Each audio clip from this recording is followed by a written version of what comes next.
Green and Kevin Durant. We saved the best for last here. If you remember Draymond in the first parade, he got near the ledge, so we have him seated away from the ledge. But you have said you want to be known as one of the ultimate winners. So I came up with a little number for you. 4,200 guys have played NBA basketball. 73 have won 3 championships or more. That's less than 2%. 5 of those 73 dudes are Golden State Warriors, and you are one of them. The ultimate winner. That's pretty special. That's pretty good. You didn't need to Google yourself. I wanted to give you that info directly.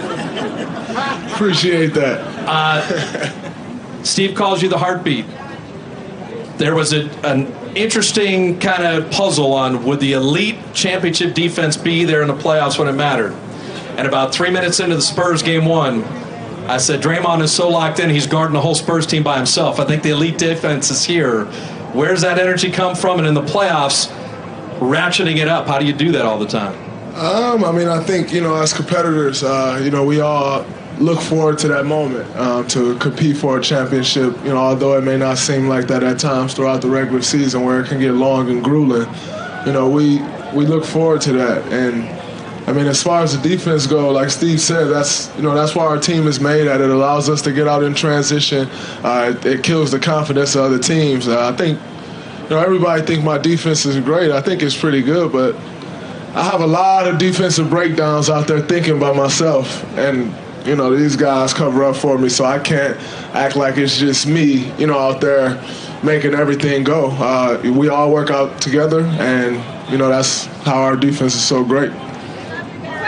Kevin, you talked about year 2 being different than year 1, having a different feel, like someone releasing a second album after a mega hit the first time around.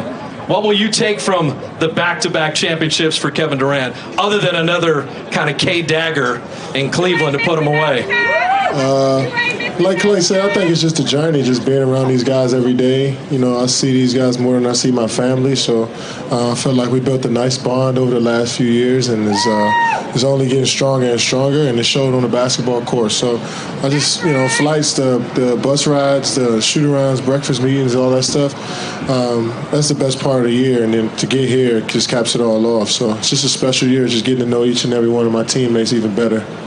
It's hard to ask an elite player what's the best game you ever played, but when you think about in the finals, your Splash Brothers are 7 of 27 and they're hurting in a game, and you need scoring, so you kick in 43, and Draymond needs help rebounding because he's fighting off the Cavs with Kavan and other guys, and you just grab 13, and you need some assists, so you just crank out and dish out 8. I mean, is that in the biggest stage, is that the greatest game you've ever played in your life? It was a fun game. I felt like we just helped each other do everything. When guys weren't making shots, I think we just picked each other up in other areas. And when we defended, we did it as one. And we rebounded, we did it as one. I didn't box out hard every time. Draymond was doing that. That allowed us to go grab rebounds, along with Looney, along with JaVale, all the bigs. They allowed us to come in there and get rebounds. So I think we just did everything together and was able to walk out of there with a W.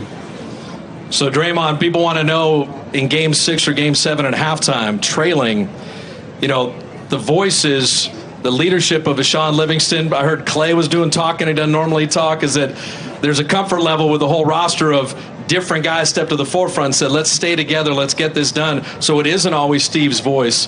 Give us, the fans, just a little idea of 6 and 7 and just what you went through at halftime of those games. Oh, man, those games, you definitely heard everyone's voice. It wasn't just one guy. Obviously, like you said, the one that stood out most was Clay. He doesn't talk much at all.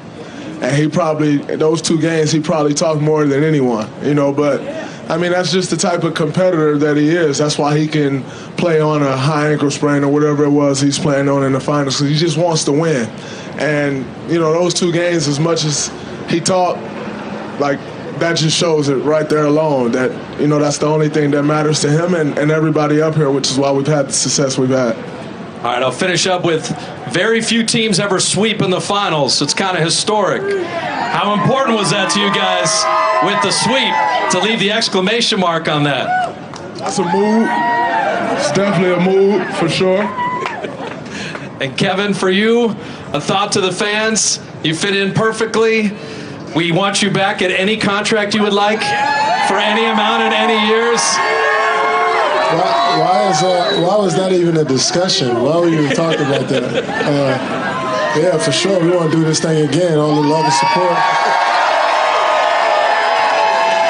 We appreciate it. We appreciate it. If we could have the 2017-2018 Golden State Warriors get front and center, it's time for that archival team picture. Give it up for the champions. Get on.